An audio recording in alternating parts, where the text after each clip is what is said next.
शिक्षकों को नियुक्ति पत्र वितरण के आज के इस कार्यक्रम में उपस्थित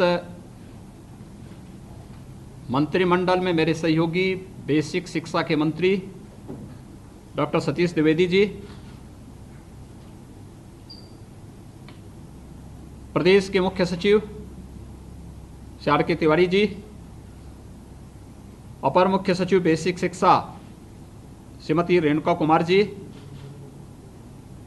अपर मुख्य सचिव मुख्यमंत्री श्री एस पी गोयल जी, अपर मुख्य सचिव सूचना श्री नवनीत सहगल जी, महानिदेशक बेसिक शिक्षा और बेसिक शिक्षा के सभी अधिकारीगण,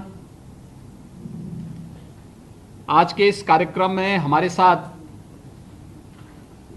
वर्चुअल संवाद के साथ नियुक्ति पत्र वितरण के इस कार्यक्रम में जुड़े हुए केंद्रीय मंत्री माननीय डॉक्टर महेंद्र नाथ पांडे जी, मंत्रिमंडल के मेरे सभी सहयोगीगण जो विभिन्न जनपदों में प्रभारी मंत्री के रूप में आज इन बच्चों को अपना आशीर्वाद प्रदान कर रहे हैं, सभी माननीय सांसद, माननीय विधायकगण, जिलाधिकारीगण, बेसिक शिक्षा अधिकारीगण और 31,200 से अधिक प्रदेश के नए शिक्षक बनने के लिए आज नियुक्ति पत्र जिन्हें प्राप्त हो रहा है, ऐसे सभी प्रदेश के हमारे युवा शिक्षकगण,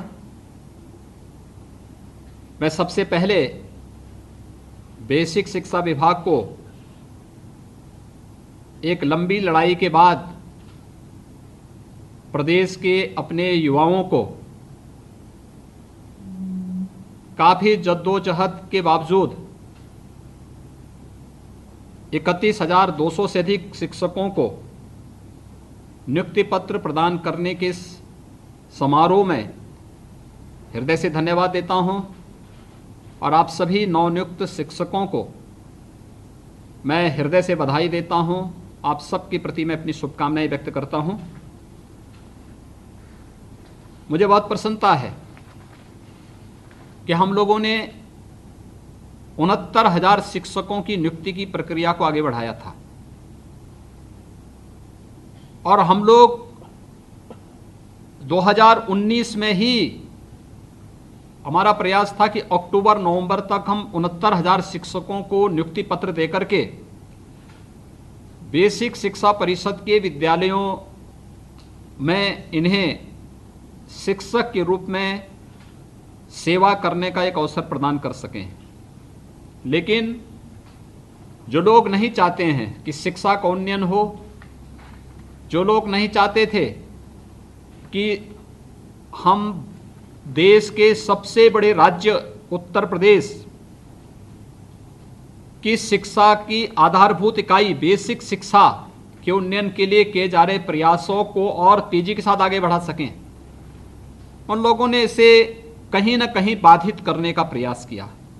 लगभग 1 वर्ष तक हाई कोर्ट में पेंडिंग रहा मामला, अलग अलग स्टेजेस पे सुनवाई होती रही और बाद में जब यहाँ से सुनवाई बेसिक शिक्षा परिषद के पक्ष में हुई तो इसे सुप्रीम कोर्ट में फिर अटका दिया गया। हम लोग प्रयास कर रहे हैं, अभी हमारी पूरी पैरवी चल रही है, लेकिन पहले चरण में 31,277 शिक्षकों को ये नियुक्ति पत्र आज प्रदान किया जा रहा है। ये अपने आप में एक उपलब्धि है, पूरी शुचितापूर्ण तरीके से, पूरी पारदर्शी तरीके से। न इसमें कोई जातिवाद है, न कोई भाई भतीजावाद है, न इसमें कोई क्षेत्रवाद है, न कोई इसमें भ्रष्टाचार है, बल्कि योग्यता के अनुरूप प्रत्येक नौजवान को उसका नियुक्ति पत्र यहां पे प्रदान किया जा रहा है जिसका वह हकदार था और जो से सम्मान प्राप्त होना चाहिए था। आज जब ये प्राप्त हो रहा है, शारदीय नवरात्रि के एक दिन पहले, ये खुशी बेसिक शिक्षा विभाग आपके जीवन में ला रही है। मैं इसके लिए हृदय से बधाई देता हूं आप सबको और मुझे लगता है कि यही खुशी अब आपके जिम्मे है। प्रदेश के 1,80,00,000 उन बच्चों के जीवन में लाने के लिए, जिन बच्चों के लिए शासन आपकी सेवा को लेने जा रहा है। और इसलिए एक बहुत बड़ी उपलब्धि आपके लिए है। देखिए, मुझे बताते हुए प्रसन्नता है, मैं बार बार शिक्षा मित्रों से एक बारे में आग्रह करता था कि देखिए, आप लोग मेहनत करिए, कार्य करिए, आपको हम अवसर देंगे, किसी न किसी रूप में करेंगे। जिन लोगों ने मेहनत किया, यानी 31,227 में से 6,675 केवल शिक्षा मित्र हैं। आप देख सकते हैं, अभी बाकी जो बचे हुए हैं, यानी 69,000 में से केवल 31,227 को हम नियुक्ति पत्र दे रहे हैं। इसमें 6,675 केवल शिक्षा मित्र हैं, यानी इनमें योग्यता थी, इनमें क्षमता थी, लेकिन पिछली सरकारों ने इनकी योग्यता और इनकी क्षमता का भरपूर उपयोग नहीं किया और शॉर्टकट का रास्ता अपनाते हुए जो रास्ता उन्होंने अपनाया, अंततः कोर्ट ने उसे खारिज किया। और एक समय तो यह भी नौबत आई थी कि शिक्षा मित्रों को व्यवस्था के बाहर करो।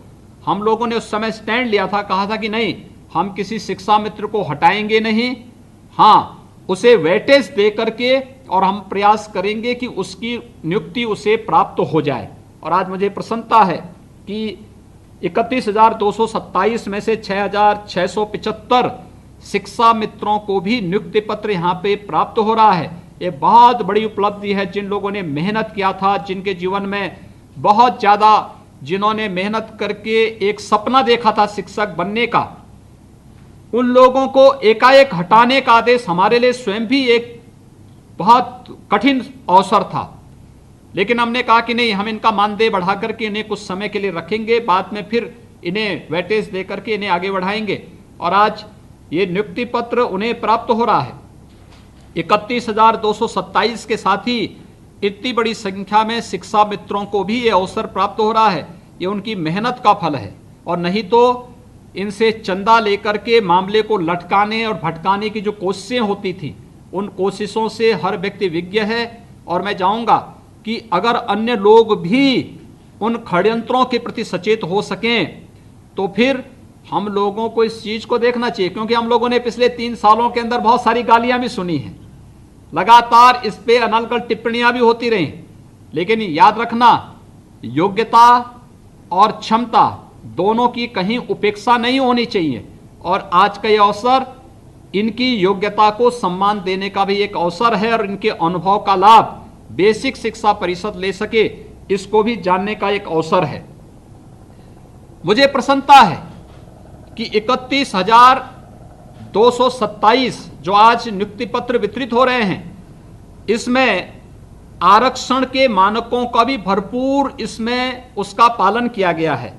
और खास तौर पर इसमें अगर हम देखेंगे तो 8,513 अन्य पिछड़ा वर्ग से, 6,615 अनुसूचित जाति से और 216 अनुसूचित जनजाति के भी अभ्यर्थियों का चयन इसमें हुआ है। यानी ये चीजें बताती हैं कि आरक्षण के नियमों का पूरा पालन करते हुए इस प्रक्रिया को आगे बढ़ाने का कार्य किया गया है।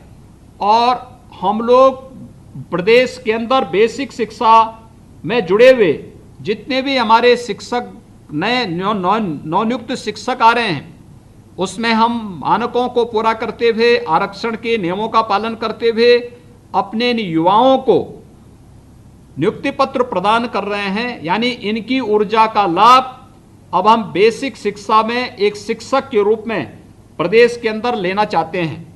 मैं इस अवसर पर बेसिक शिक्षा परिवार में इनके आगमन पर इनका सबका अभिनंदन भी करता हूं, इन्हें बधाई भी देता हूं और अपनी शुभकामनाएं भी देता हूं।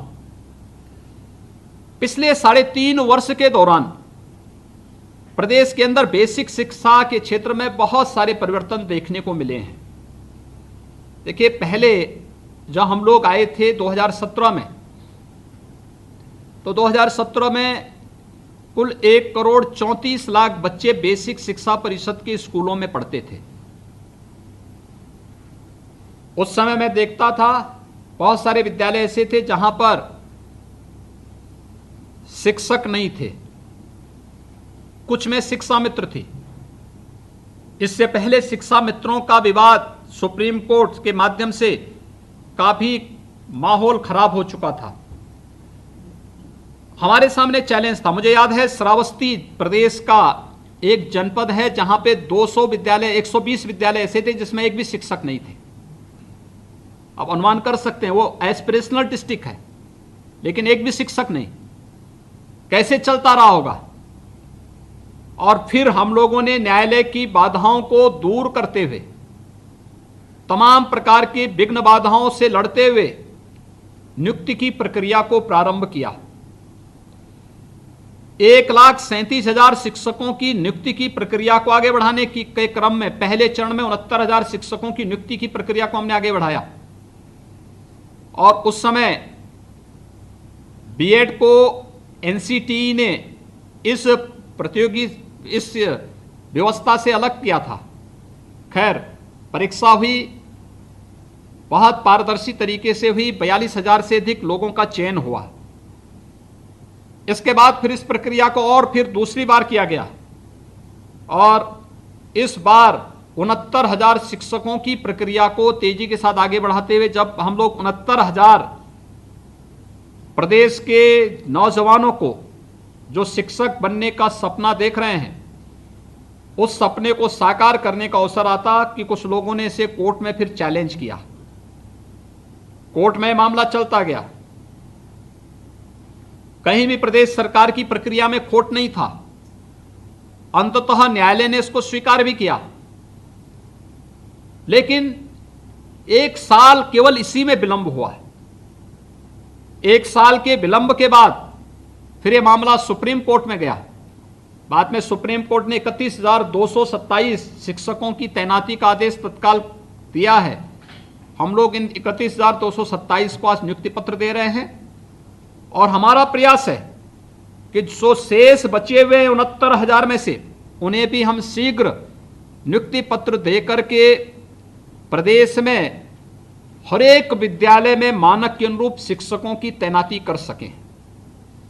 तो सबसे पहली प्राथमिकता मानक के अनुरूप शिक्षकों की तैनाती और योग्य शिक्षकों की तैनाती। देखिए, जो ये शिक्षक हमारे आ रहे हैं ये सभी पढ़े लिखे नौजवान हैं, इनके पास अनुभव है, इन्हें टेक्नोलॉजी से परहेज नहीं है, इन्हें हर प्रकार से शासन की व्यवस्था के साथ जुड़ने में अपने आप को ये लोग गौरवान्वित महसूस करने वाले हमारे नौजवान हैं।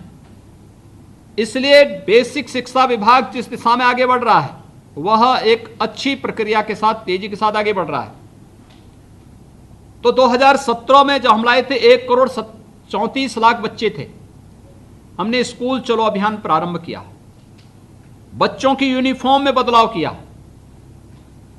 हम लोग जब गांवों में जाते थे देखते थे कि आधे से अधिक बच्चे ऐसे हैं जिनके पैरों में जूते मोजे नहीं हैं। हमने उनके जूते मोजे उपलब्ध कराने की कार्रवाई प्रारंभ की। सर्दियों में हाफ शर्ट पहन करके बच्चे स्कूल आते थे तो उन्हें स्वेटर उपलब्ध कराने की कार्रवाई प्रारंभ की। आज मैं कह सकता हूं पिछले 3-3.5 वर्ष, अभी ये सत्र हमारा प्रारंभ नहीं हो पाया कोविड-19 के कारण, लेकिन पिछले 3-3.5 वर्षों के दौरान प्रदेश में छात्रों की संख्या, छात्र छात्राओं की संख्या बेसिक शिक्षा परिषद के स्कूलों में 50 लाख से अधिक बढ़ी है। आप अनुमान करिए 50 लाख बच्चे हमारे बेसिक शिक्षा परिषद के स्कूलों में बढ़े हैं। इसका मतलब ये 50 लाख बच्चे या तो पहले स्कूल नहीं जाते थे या फिर ऐसे स्कूलों में जाते थे जहां पे कोई भी सुविधा नहीं रही होगी या उनके अभिभावकों को मोटी फीस दे करके अपने बच्चों को पढ़ाने के लिए मजबूर होना पड़ा रहा होगा।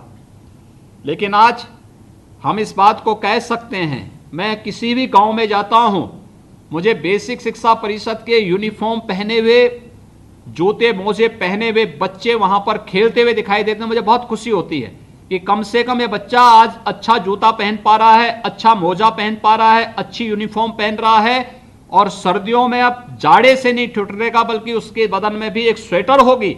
यह व्यवस्था बेसिक शिक्षा परिषद से हमारी सरकार ने प्रदेश के अंदर किया है, मैं इसके लिए उन सभी बच्चों की संख्या को बढ़ाने के लिए योगदान देने वाले अपने सभी शिक्षकों को, जिन्होंने मेहनत की। देखिए 2017 के पहले क्या होता था मैं उस पृष्ठभूमि में नहीं जाना चाहता, लेकिन 2017 अप्रैल 2017 में, जब जुलाई 2017 में हम लोगों ने स्कूल चलो अभियान चलाया था, हर एक शिक्षक और शिक्षा मित्र इस अभियान के साथ जुड़ा था और उन्होंने व्यापक पैमाने पर इस कार्यक्रम को आगे बढ़ा करके बेसिक शिक्षा में इन बच्चों के योगदान को आगे बढ़ाने में इसका योगदान, और उसका देखते हुए बहुत सारी जगहों पर हमारे शिक्षकों ने, प्रधानाचार्यों ने नए इनोवेशन किए, वहां पर उन्होंने कुछ इनोवेटिव आइडियाज दिए। और फिर आपने देखा होगा कि ऑपरेशन कायाकल्प की एक योजना चली। ऑपरेशन कायाकल्प उस समय मेरे मुख्यमंत्री कार्यालय के विशेष सचिव और वर्तमान में बरेली के जिलाधिकारी हैं श्री नीतीश कुमार के नेतृत्व में, जब वो जिलाधिकारी श्रावस्ती थे तो उन्होंने ऑपरेशन कायाकल्प उस समय प्रारंभ किया था। उन्होंने ये आइडिया हमारे सामने दी, उसके बाद फिर उसी आधार पर हम लोगों ने प्रदेश में इसको लागू किया था। आज आप देख रहे होंगे कि प्रदेश के अंदर जो कुल 1,60,000 के आसपास बेसिक शिक्षा परिषद के विद्यालय हैं, इन विद्यालयों में ज्यादातर ऑपरेशन कायाकल्प के अंतर्गत बच्चों के लिए बुनियादी सुविधाओं से पूरी तरह आच्छादित हो चुके हैं। यहां पर बालक बालिकाओं के लिए शौचालय बन चुके हैं, फ्लोरिंग अच्छी हो चुकी है, अच्छी पेंटिंग हो चुकी है। अब विद्यालय दिखता है, किसी भी पब्लिक स्कूल या कॉन्वेंट स्कूल का मुकाबला करने को तैयार है। फर्नीचर की भी व्यवस्था अधिकतर विद्यालयों में करने की प्रक्रिया हुई है। बहुत सारे विद्यालयों में स्मार्ट क्लास भी बने हैं, बहुत सारे विद्यालयों में लाइब्रेरी बनी है और बहुत सारे विद्यालयों को सोलर पैनल से जोड़ करके विद्युत कनेक्शन से भी आच्छादित किया है। और हम लोगों ने अगले 100 दिन का एक लक्ष्य रखा है कि अगले 100 दिन के अंदर बेसिक शिक्षा परिषद के हर विद्यालय में शुद्ध पाइप पेयजल की व्यवस्था हम लोग हर हाल में करेंगे, जिससे बच्चों को शुद्ध पेयजल विद्यालयों में प्राप्त हो सके। ये कार्रवाई भी हम लोगों ने प्रदेश के अंदर हर एक विद्यालय के लिए बना दी है और मुझे लगता है ये कार्य बहुत बड़ा कार्य होने जा रहा है। यानी सरकार के प्रयास में कहीं कोई कमी नहीं, शिक्षकों के प्रयास में कहीं कोई कमी नहीं। जब सरकार भी चाहती है, हमारे शिक्षक गण भी चाहते हैं, हमारे अभिभावक गण भी चाहते हैं और बच्चे भी चाहते हैं, तो फिर कमी कहां रह जाती है।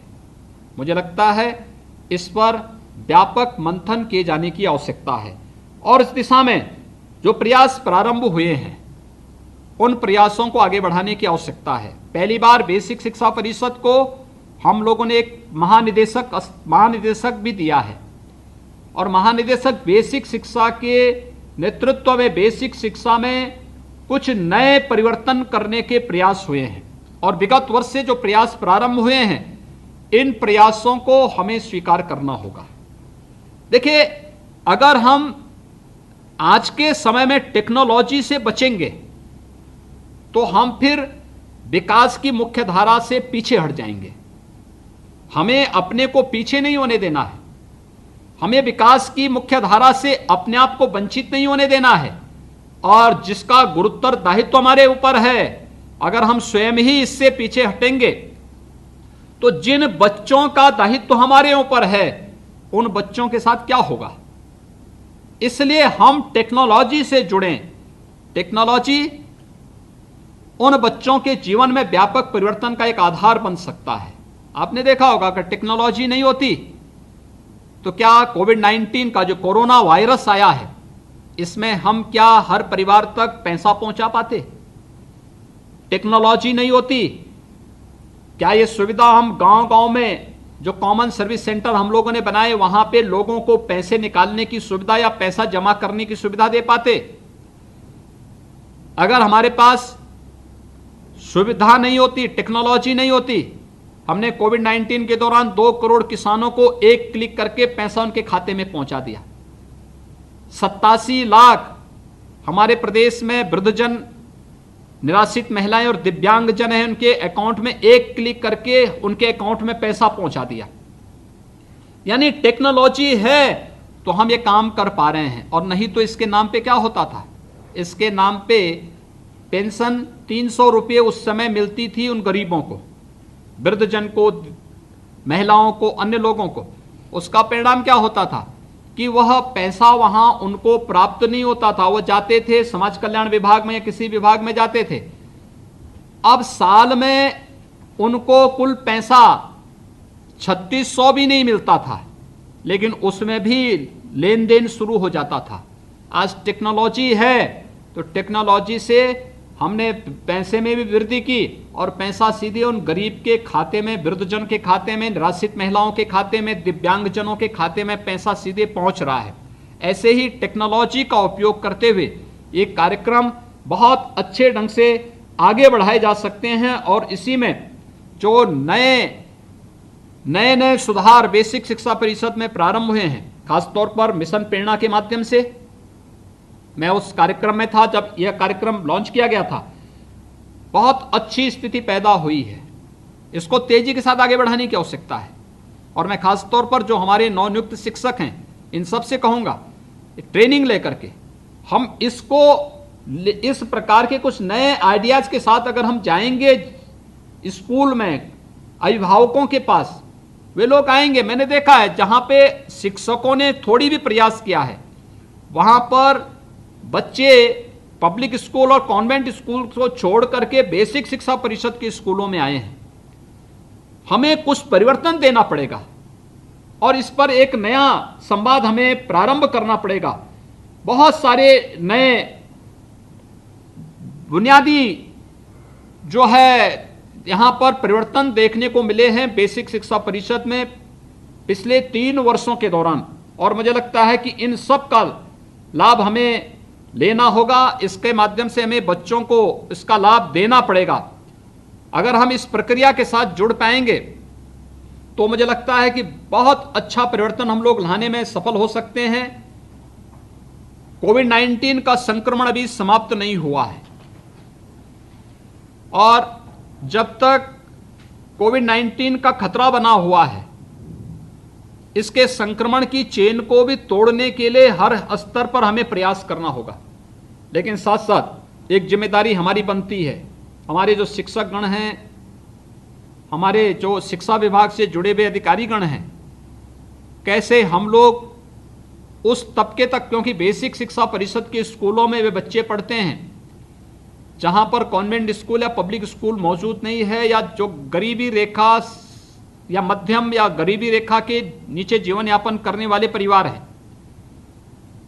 बहुत सारे परिवार ऐसे हैं जिनके पास स्मार्टफोन नहीं है, जो ऑनलाइन शिक्षा के साथ नहीं जुड़ सकते। यद्यपि आपने दूरदर्शन के साथ पाठ्यक्रम को दिया है, लेकिन क्या गांव में जाकर के कुछ बच्चों को बिठा करके सोशल डिस्टेंसिंग का पालन करते हुए क्या हम ये व्यवस्था बना सकते हैं कि जब तक स्कूल, कॉलेजेस, स्कूल नहीं खुलते हैं तब तक इन्हें हम जहाँ पे दूरदर्शन के साथ लोग जुड़ सकते हैं, दूरदर्शन के पाठ्यक्रम या आकाशवाणी के पाठ्यक्रम के साथ तो जोड़े ही, लेकिन गांव में जाकर के गांव में भी बच्चों के अलग अलग ग्रुप बना करके उनके बीच में भी उनके पठन पाठन की एक व्यवस्था करा सकें, और उनको हम पाठ्यक्रम के साथ और स्कूली शिक्षा के साथ जोड़ने की एक इस योजना को कैसे आगे बढ़ा सकते हैं, इस पर अवश्य विचार करना चाहिए।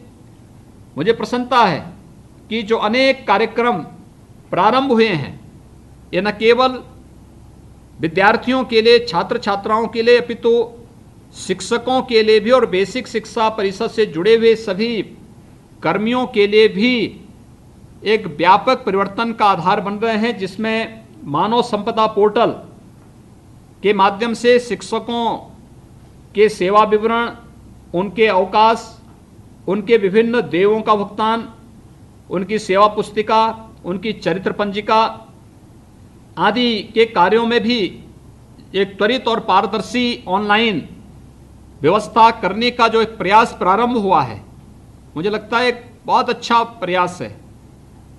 और ये प्रयास न केवल बेसिक शिक्षा के लिए बल्कि अन्य शिक्षा विभाग से जुड़े हुए अन्य विभागों को भी इसके साथ जुड़ना चाहिए। बहुत सारे विभागों में पहले से है, लेकिन जहां पर नहीं है हम लोगों को इसके माध्यम से आगे बढ़ना चाहिए। मैं एक बार फिर से, आज मेरे लिए बहुत प्रसन्नता का क्षण है कि 31,000 से अधिक हम बेसिक शिक्षा परिषद को नवनियुक्त शिक्षक दे रहे हैं, और ये नवनियुक्त शिक्षक शारदीय नवरात्रि के पहले दिन हम उपलब्ध करा दे रहे हैं। मुझे विश्वास है ये सभी नवनियुक्त शिक्षक आज अपने अपने जनपदों में प्रभारी मंत्रियों या हमारे वहाँ के सभी सम्मानीय जनप्रतिनिधियों के माध्यम से नियुक्ति प्राप्त करते हुए शिक्षा के प्रति अपने कर्तव्यों के ईमानदारी पूर्वक निर्वहन और बेसिक शिक्षा परिषद में आमूलचूल परिवर्तन के शासन की मंशा के अनुरूप अपनी सेवाओं को प्रदेश के, अपनी जो वर्तमान और आने वाली पीढ़ी है, इन्हें प्रदान करने के लिए अपना पूरा योगदान देंगे। मैं एक बार फिर से बेसिक शिक्षा परिषद को प्रदेश के 31,227 नवनियुक्त शिक्षकों के लिए हृदय से बधाई देता हूं। इन सभी 31,227 नवनियुक्त शिक्षकों का बेसिक शिक्षा परिषद में इनके आगमन का अभिनंदन भी करता हूं और विश्वास करता हूं कि ये लोग पूरी प्रतिबद्धता के साथ जीवन में परिश्रम और मेहनत के इस महत्व को समझ करके बच्चों को भी उसके अनुरूप बनने के लिए प्रेरित करेंगे। आप सबके प्रति मेरी बधाई, अपनी शुभकामनाएं देता हूं, और अपने सभी जो हमारे मंत्रीगण हैं, केंद्रीय मंत्री डॉक्टर महेंद्र नाथ पांडे जी भी जुड़े हैं, और अन्य हमारे जो प्रभारी मंत्रीगण जनपद स्तर के हैं, जो लोग आज के इस कार्यक्रम के साथ जुड़े हुए हैं, इन सब के सानिध्य में आपको ये नियुक्ति पत्र प्राप्त हो और आप सभी एक योग्य शिक्षक के रूप में समाज और राष्ट्र के प्रति अपनी जिम्मेदारियों का निर्वहन कर पाएंगे। इसके लिए मैं अपनी शुभकामनाएं आप सबके प्रति देता हूं। बहुत बहुत धन्यवाद। जय हिंद।